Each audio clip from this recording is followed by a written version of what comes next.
Are you listening? Damn. Another episode of Trash Talk here. TJ O'Connor, as always, with my main man, Damian Hill. We're joined tonight by the number 2 ranked 135-pound and under Jeremiah Harper, who has a big fight coming up August 3rd for Valhalla Combat Sports. How you doing tonight, sir? I'm doing great. Just resting, coming off of work not too long ago. So, Hey, yeah, can't complain about that. So, Jeremiah, just for the fans of the show that might not be too familiar with you personally, how about we just give a little background as far as, your venture into MMA and, what gym you train at? lifelong grappler. I love wrestling. Basic story. Grew up wrestling in high school. Was going to go to college and wrestle, but I kind of found myself just kind of at college just to wrestle and not wanting to go to college. And so around the time, I knew all the UFC and MMA, but I never really watched and got into it. And so about right after high school is when I really started watching and paying attention to that. Then I discovered jiu-jitsu is wrestling. Yeah.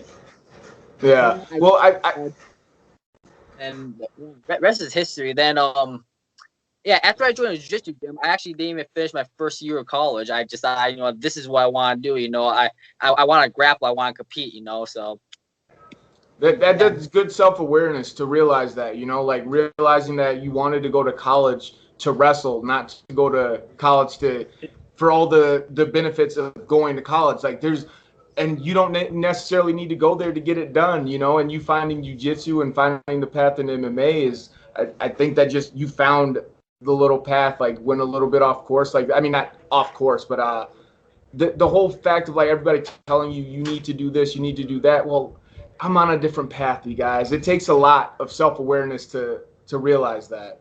And I appreciate that about you, man. Yeah. So I started doing jiu-jitsu with my head coach Joe, and after about 3 months of jiu-jitsu, I cut onto that easily.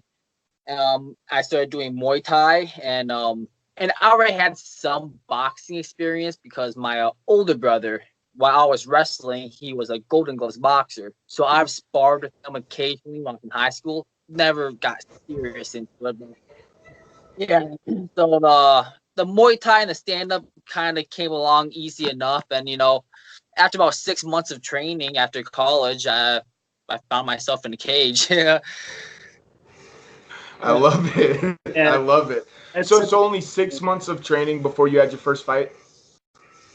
I mean, I know you had your toes in the water, dibbling and dabbling, but 6 months of official training of you being at a gym before you had your first fight, that's pretty fucking impressive.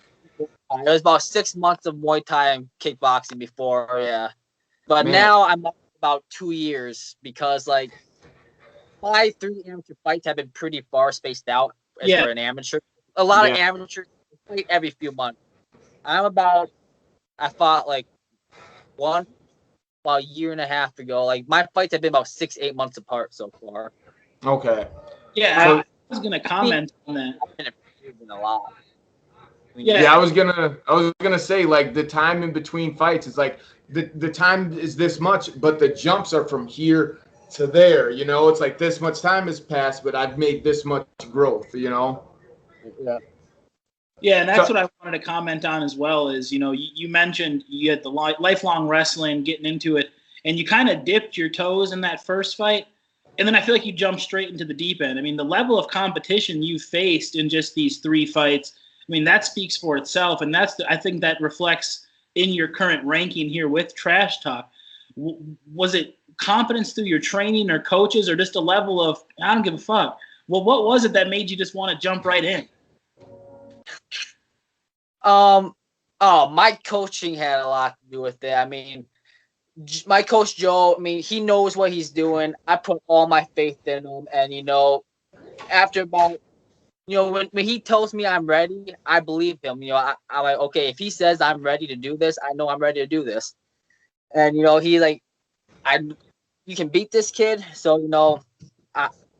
I'm not afraid to have you put your name on the contract and go out there and fight him. And if Joe has faith in me, I have faith in me, and he's been doing this game, this portion of it more than I ever have, and I put a lot of faith in the people around.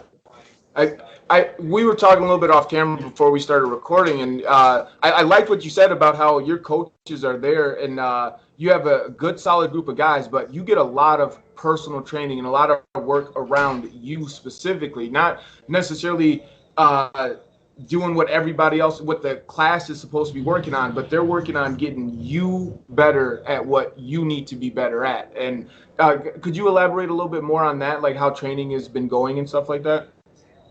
Yeah, so my camps are very personalized around me because I train in a small gym called Off Grid Jiu Jitsu.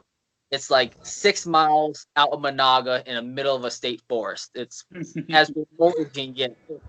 And basically it's me, Joe, my head coach, and then we have 2 to 3 other regulars that'll come all the time. And these guys, and when I'm in fight camp, they're all cool with it. Like they'll just either I'll do sparring one-on-one with them, or with Tabitha, this female regular that comes all the time. Like she'll just hit me for like 2 hours, and all I'm doing is blocking, parrying, and that's a big part of this camp specifically. We've been doing a lot of boxing defense. Yeah, that's like the major focus for the past week. Is just fine-tuning all of those small defensive tweaks. Yeah. I mean, if you don't get hit, then how can they score? Yeah, and speaking about this camp here a little bit more, you're fighting on August 3rd. This is a rematch. You and Josh Clark fought in MMA last September. Very close contested fight. I believe it went to a split decision, so not even the judges got their decision on who they thought won.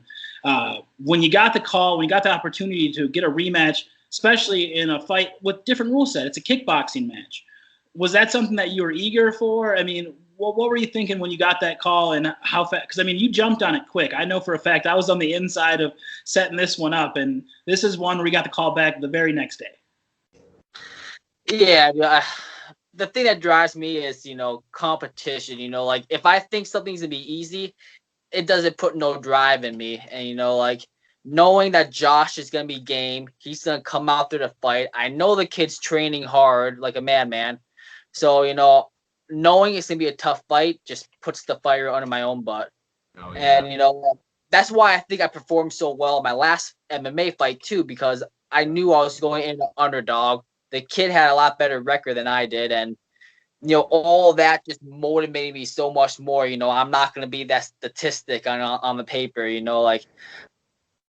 And, and that's the same with this fight, like Josh is still ranked higher than me. He's beat me. That's the stuff that encouraged me, that really drives me, to want to go out there and, get that one back. Even though it's not in the same sport really, but, I'm just going to let you know firsthand, it does feel better. Losing to a guy in one sport and then going to another one and beating him there. It's not the same, but it feels better. I can't even lie. It does. Yeah. And then I just love hearing what you're saying, man. Your reasons for taking this fight are just genuine. I'm getting that vibe just here speaking with you. And I was already looking forward to this fight. I know when it was announced, I mean, it's rare where you get the number 1 guy in the state to fight the number 2 guy in the state. And then to have those guys compete, I mean, I'm excited for it. Is there any specific teammates or sponsors you want to give a shout out here tonight before we wrap this one up? Yes, my head coach, Joe Jasicki, he needs all the shout out in the world. My main sparring partner, Greg, he's wonderful. Without him, dude, like I wouldn't get half the sparring in that I do. Then Tabitha, my older brother Kevin, who will occasionally spar with me yet. Yeah. These guys, these are the corner of my camp, like they're the ones that take me. Oh yeah, no, that's much respect, and the fact that you're giving them so much props for your performances. I mean, I don't know if you've seen the interview with me and Bobby Lee, but we were talking a little bit about, is MMA a team sport? You know, it's like, well, I have a knife that cuts the meat.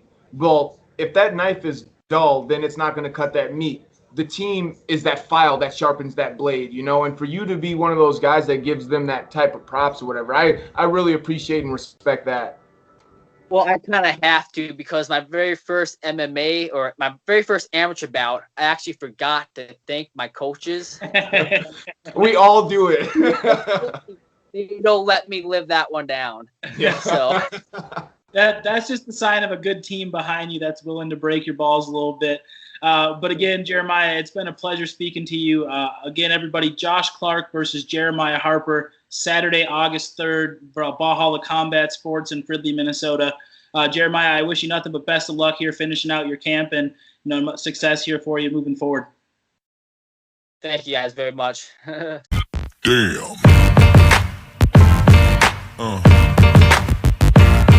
Yeah. Yeah.